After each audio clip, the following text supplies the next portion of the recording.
जय श्री राम साथियों, आज हम लोग चर्चा करेंगे हमारे जो सत्य सनातन धर्म है। इसमें 4 युगों का वर्णन है। कितने युगों का है बाबू वर्णन? 4 युगों का वर्णन है।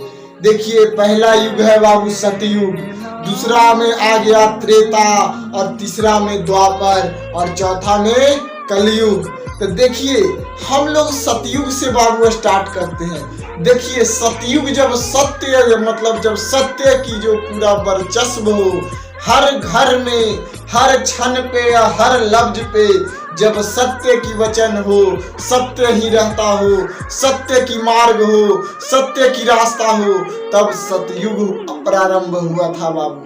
सतयुग में अधर्मी का लोक अलग था। जैसे अधर्मी कौन थे? हिरण्याक्ष था, फिर कौन था? हैग्रीव था। तो इसका दानव लोक क्या था? अलग था। तो दानव लोक में अधर्मी लोग रहते थे, जिसके गुरु शुक्राचार्य थे। कौन थे? गुरु शुक्राचार्य। और देवलोक अलग था, जो धर्मी लोग रहते थे वो देवलोक अलग था। कब? सतयुग में। और सतयुग की ही घटना पृथ्वी लोक की, सत्य हरिश्चंद्र सत्य के लिए अपना पूरा राजपाट त्याग दिए थे। सतयुग में सत्य के लिए राजा हरिश्चंद्र अपना पूरा राजपाट त्याग दिए थे। और समझे तो ये कहाँ? ये पृथ्वी लोक की बात है। और देवलोक अलग था और दानव लोग अलग था। कहाँ? सतयुग में। सतयुग में देवलोक अलग था और दानव लोग अलग था। तो धर्म की लोक अलग और धर्मियों की लोक अलग। लोक मतलब क्या? पृथ्वी, ग्रह, प्लैनेट। समझे? तो वो दोनों का क्या था? अलग था। कहाँ पे? सतयुग में।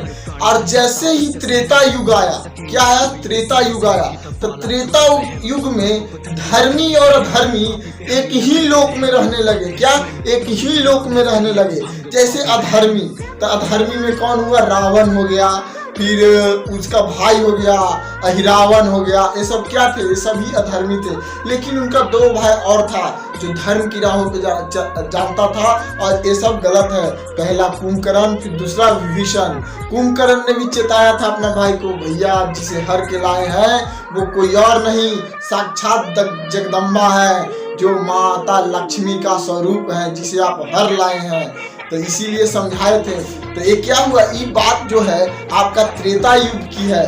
तो इसमें जो मतलब धर्मी और अधर्मी लोग थे से एक ही लोक पे रहते थे। जैसे में रावण हो गया धर्मी और राम क्या हो गए? धर्मी। जो मतलब धर्म के लिए, अपना मर्यादा के लिए पूरा रावण का लंका को सर्वनाश कर दिए। तो ये क्या हुआ? एक कब की बात थी? ये त्रेता युग की बात थी। समझे? एक ही लोग पे क्या धर्मी और अधर्मी रहे।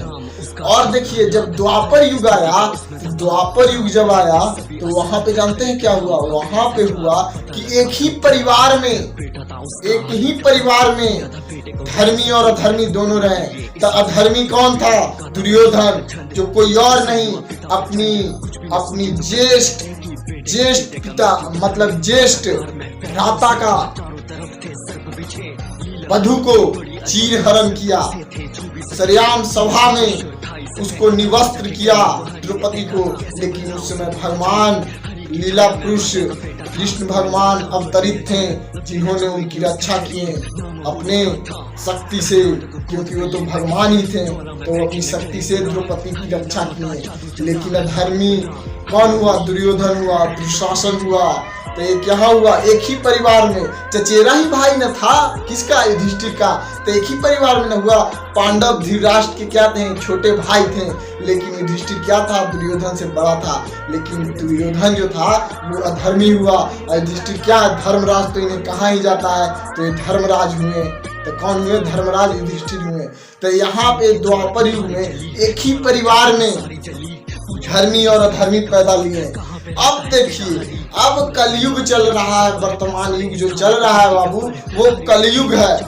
इसमें जो है ना, एक ही शरीर में धर्मी और अधर्मी दोनों है। एक ही शरीर में धर्मी और अधर्मी दोनों है। देखिएगा, कुछ लोग हैं, ऐसे लोग होंगे आपके आस पड़ोस में जो पूजा करते होंगे, पाठ करते होंगे, लेकिन इधर उधर ईर्ष्या, द्वेष, जलन उनके अंदर फूट फूट के फिर भर जाता है। जब तक पूजा पाठ होता है तब तक तो ठीक रहता है कि नहीं भगवान का शरण है, सब भगवान के लोग हैं, लेकिन तुरंत ही लालच, द्वेष, ईर्षा कि मेरा ऐसा है लेकिन उसके पास वैसे ना हो, तो ऐसे लोग मतलब है, लेकिन इस पे कंट्रोल करना आपको है। इस पे कंट्रोल करना किसको है? आपको है। आप कौन युग में हैं? कलयुग में है। आप कलयुग में बाबू कर्म प्रधान होता है, कलयुग में कर्म प्रधान है, कलयुग में कर्म प्रधान है। जैसे सतयुग में सत्य प्रधान था और त्रेता में क्रिया प्रधान था और द्वापर में द्वेष, उसी तरह कलयुग में कर्म प्रधान है। क्या है? कर्म प्रधान है। अगर कर्म कीजिएगा, अगर आपका जो भाग्य में लिखा हुआ होगा, अगर आप अच्छे ढंग से कर्म कीजिएगा, एक एक क्षण का अगर सही ढंग से अगर उपयोग कीजिएगा, तो आप जिस तरह से अपना जीवन को रचिएगा उस तरह से रच पाइएगा, क्योंकि ये कलयुग है। भागवत गीता में कृष्ण भगवान कहे थे कि कलयुग में कर्म प्रधान होगा, जो व्यक्ति जैसा करेगा उसको वैसा ही भोगना पड़ेगा। अगर आप अच्छा कर्म कीजिएगा तो आपको अच्छा मंजिल मिलेगी, अच्छी सफलता मिलेगी। इसीलिए कहा गया आप कितनों भी दुख तकलीफ में अगर रहिएगा, तो अगर कलयुग में भी है तो एक मंत्र का अगर जाप कीजिएगा तो आपको कभी दुख तकलीफ कष्ट कभी नहीं होगा। मंत्र का नाम है कृष्णाय वासुदेवाय हरे परमात्मने प्रांतः क्लेश नाशाय गोविंदाय नमो नमः, गोविंदाय नमो नमः। राधे कृष्ण साथियों, राधे कृष्ण। जय श्री राम, जय श्री राम।